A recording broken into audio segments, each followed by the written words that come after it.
देखिए, राहुल गांधी जी एक बात कह रहे थे कि भाई अब वो वक्त आ गया, पीएमओ में 2-3 सेक्रेटरी हैं और वो भी खुड्डा लाइन है ओबीसी के। 50-55% लोग जो बैकवर्ड क्लासेस के हैं उनके साथ बहुत दगा हुआ। और क्यों ना हम इसको, अगर हमारी सत्ता में सरकार या पार्टी आती है तो हम जातिगत जनगणना कराएंगे और सभी को सबका हक देंगे और ये 50% के आरक्षण की सीमा भी हटा देंगे। उस बात को ही हम आज से 8 साल पहले कह रहे थे।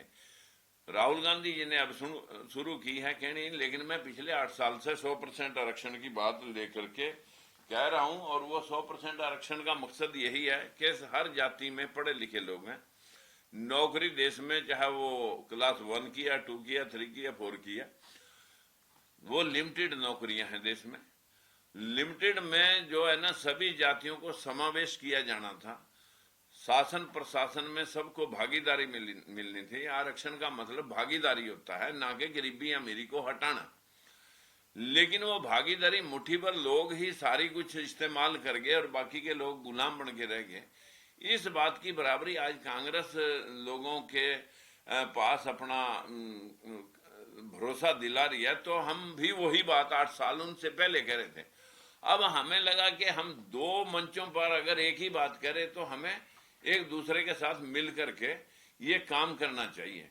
और इसमें मैं दीपक बाबरिया जी या चाहे हुड्डा जी हैं, हमने आमने सामने बैठ करके ही बात की कि भाई ये जो पाखंड के माध्यम से लोग जो है ना, धर्म का इमोशनल कार्ड खेल करके लोगों को महंगाई के मुद्दे से, बेरोजगारी के मुद्दे से भटका करके सिर्फ राजनीतिक चोरी करना चाहते हैं, चाहे वो ईवीएम के माध्यम से करें और या लोगों को इमोशनली बना करके करें।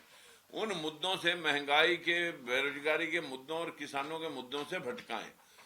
इस बात को लेकर के हमने ये उचित समझा कि हम एक प्लेटफॉर्म से अलायंस करके, जब 40-30 पार्टियां पहले अलायंस में हो सकती हैं तो 20-30 लोग और भी हैं जो समाज में बराबरी के लिए जद्दोजहद कर रहे हैं, तो क्यों ना सभी इकट्ठे होकर के काम करें। इस इकट्ठे होकर के काम करने के एंगल से ही हम मिले हैं। अन्यथा इसमें किसी ऐसे विश्लेषण की बात नहीं है कि राजनीतिक आकांक्षाओं के लिए ये लड़ाई है। ये समानता और बराबरी और हिस्सेदारी की लड़ाई है। क्या फिर आगे कोई गलबत जो है वो बनी है? नहीं, अभी उन्होंने कहा भाई हमारा भरोसा है, हम इसके ऊपर अच्छे से जोड़ तोड़ बैठाएंगे। तब मैंने कहा था कि जनाब, जब शीर्ष नेतृत्व के मन में कुछ बात और हो और आप मुझे कुछ और कहें, आप मेरी मीटिंग सामने आमने बैठा करके ये बात देखें कि हम कौन सा रास्ता इन पाखंडियों से इस देश का पिंड छुटकारा करने के लिए अडॉप्ट कर सकते हैं और मिलजुल करके हम समाज के लोगों को समानता और बराबरी और न्याय दिलाने के लिए कौन सा रास्ता हम चुन सकते हैं, वो सब मिलजुल के करें। क्या आगे आने वाले दिनों में, क्योंकि लोकसभा चुनाव का आगाज हो चुका है, देख सकते हैं कि जो आपकी लोकतांत्रिक सुरक्षा पार्टी और कांग्रेस मिलकर चुनाव लड़ रही है हरियाणा के अंदर? देखिए, मैं तांत्रिकों से बहुत खफा हूं। मेरी लोकतंत्र पार्टी है, लोकतंत्र सुरक्षा पार्टी, और लोकतंत्र का मतलब है डेमोक्रेसी, और डेमोक्रेसी की सुरक्षा हमारी पार्टी का नाम है। हम वाकई तौर पर इस देश के संविधान को, जो बाबा साहब ने लिखा था, वो लिखा तो गया लेकिन लागू नहीं हुआ। बताइए, 52% लोगों की हिस्सेदारी अभी तक 11% है, और जो 15% लोग हैं उनके पास आज 75% हक है। अभी मैं चुनाव आयोग से निकल करके आ रहा हूं। चुनाव आयोग में मोदी जी ने कर्फ्यू लगवा रखा है, किसी का पास नहीं बनाते। कि जब चिट्ठियां हमारे पास इतनी निकाल दी, हमने चिट्ठियां कंप्लेंस कर दिया, और लगभग 2 जनवरी को हमने सिंबल के लिए चिट्ठी डाल रखी है। उसके ऊपर कितने ऑब्जेक्शन उन्होंने दिए, हमने सबके कंप्लेंस किया, लेकिन अभी तक भी वो लिंगर ऑन कर रहे हैं, जबकि चुनावी प्रक्रिया स्टार्ट हो चुकी है और नॉमिनेशन सामने है। अभी भी लटकाने के सिवाय और बात ना करके कि अभी सीट पे बैठे नहीं, अभी ये है, अभी वो है, और बात नहीं हो रही, फोन नहीं उठाते।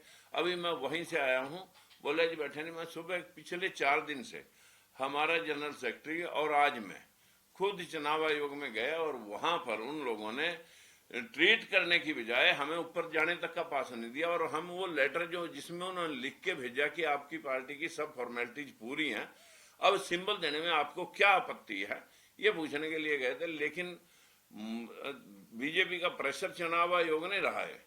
अब तो ये सिर्फ मोदी का और उसका एक डिपार्टमेंट हो गया कि इस डिपार्टमेंट को जो है ना, जैसे सरकार चाहेगी वैसे चलाएगी, कि बाकी की पार्टियों को, जो रजिस्टर्ड पार्टियां, उनको सिंबल ही ना दो। आपने सरकार की बात करी, हरियाणा सरकार में जिस तरीके से बदलाव हुआ और लोकसभा के चुनाव के ठीक पहले, किस तरीके से देख रहे हैं आप? ये वही बदलाव था, जैसे ही लोगों ने मीडिया में चलाया कि राजकुमार सैनी बीजेपी कांग्रेस में जा रहा है, तो उसको पसीने छूट गया। कहीं ओबीसी समाज जिसके बलबूते 10 सीटें जीती थी, फटाक से एक तीर में 5 निशाने साध गए।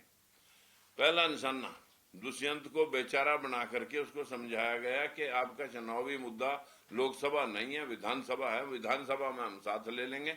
अभी तो वो मेरे को बीजेपी ने चीट किया है, और वो भी कह रहा है बहुत, भाई बूढ़े बुजुर्गों युवाओं बूढ़ी बनी, बेचारा बना, कांग्रेस के वोट काट।